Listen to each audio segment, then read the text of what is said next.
Sa mapagpalang araw po sa inyong lahat, ngayon po ay November 19, 2024, Martes ng ika-33 linggo sa karaniwang panahon.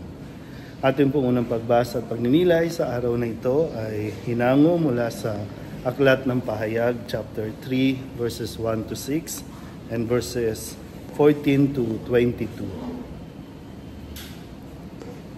Ako'y si Juan, narinig ko ang Panginoon at sinabi niya sa akin, isulat mo sa anghel ng simbahan sa Sardis.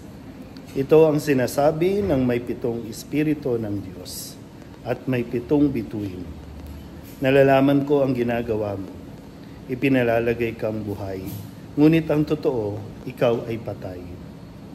Gumising ka at pasiglahin mo ang mga bagay na nalalabi sa iyo, nang di tuluyang mamatay. Nakikita kong hindi paganap ang mga nagawa mo sa paningin ng aking Diyos. Alalahanin mo kung paano mong tinanggap ang mga aral na iyong narinig. Isagawa mo ang mga yaon, pagsisihan mo talikdan ang iyong kasamaan. Kung hindi ka gigising, paririyan akong gaya ng magnanakaw. Hindi mo malalaman ang oras ng aking pagdating. Gayunman, may ilan diyan sa Sardis na nag-ingat at napanatiling malinis ang kanilang damit. Kaya't magiging kasama-sama ko silang nakasuot ng puti sapagkat sila'y karapat-dapat. Ang magtatagumpay ay daramtan din ng puti at hindi ko aalisin sa aklat ng buhay ang kanyang pangalan.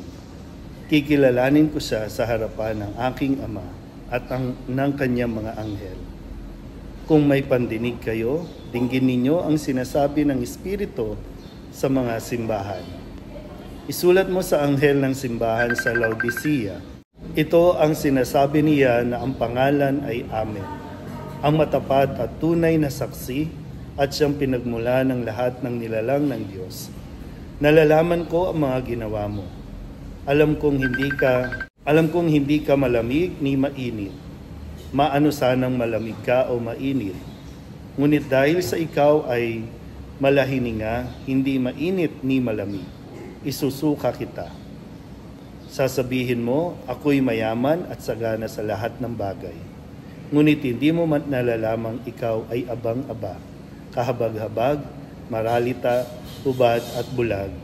Kaya nga, ipinapayo kong bumili ka sa akin ng dinalisay na ginto, upang ikaw ay maging tunay na mayaman. Bumili ka rin ng puting damit upang matakpan ang nakahihiya mong kahubaran at ng gamot sa mata nang ikaw ay makakita. Tinuturuan ko at sinusupil ang lahat ng aking iniibig. Kaya nga, magsikap ka, pagsisihan mo talikdan ang iyong kasalanan.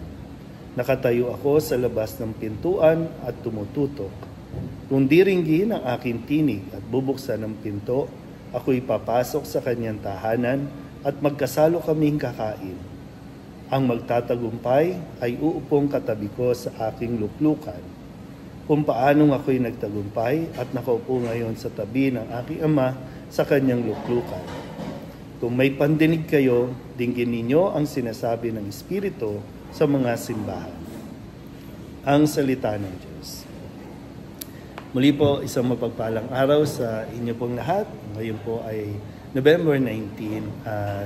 Samahan niyo po ako na magpasalamat sa tulong at gabay ng ating pong Amang si San Jose para po sa biyaya ng buhay. Ngayon po ang ika-49 na buhay, kaarawan ko po na ipinagkakaloob ng Panginoon.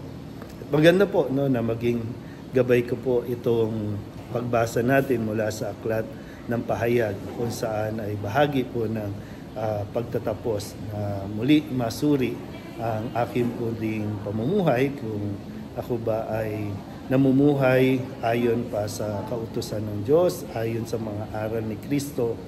Ako po ba ay nagiging daan upang makilala ng mga tao ang ating Panginoon at maipaliwanag sa kanila ang kahalagahan ng pagbabalik loob, pagsisisi sa mga kasalanan. Dahil pagdating ng huli, haharap tayo sa ating pong Panginoon at tayo ay hahatulan sa kung paano nga ba natin ginamit ang biyaya ng buhay na ipinagkakaloob sa atin. Kaya hindi po ito sa haba ng buhay, hindi rin ito sa ikli ng buhay, kundi sa kung paano tayo nabuhay na nakaakibat sa mga salita at aral ng Panginoon. Yun lang naman din po, no, ang tangi kong hangarin at nawa isama niyo po ako sa panalangin na maging tapat sa aking paglilingkod bilang pari, maging tapat sa ating Panginoon at magampanan ko ng naayon sa kanyang kagustuhan ang aking pong pagkapari. Isama niyo po ako muli, no, sa inyong panalangin, lalong-lalo na sa araw na ito ng aking pong paggunita at pagdiriwang ng biyaya ng buhay. 49th year ng aking pong existence dito sa mundong ito. Kaya maraming salamat sa Diyos, maraming salamat sa kanyang mga biyaya. At salamat din po sa inyong lahat ng mga sumusuporta, lalo na po sa mga gawain ng simbahan dito po sa bago kong assignment dito sa St. Joseph Parish, Gagalingin, Tondo. At dalangin ko po, isasama ko sa aking pagmimisa sa araw na ito ang lahat po ng inyong mga panalangin at intensyon. Nawa ito ay ipagkaloob din ng Panginoon sa inyo. Muli po, isang mapagpalang araw sa inyo po lahat.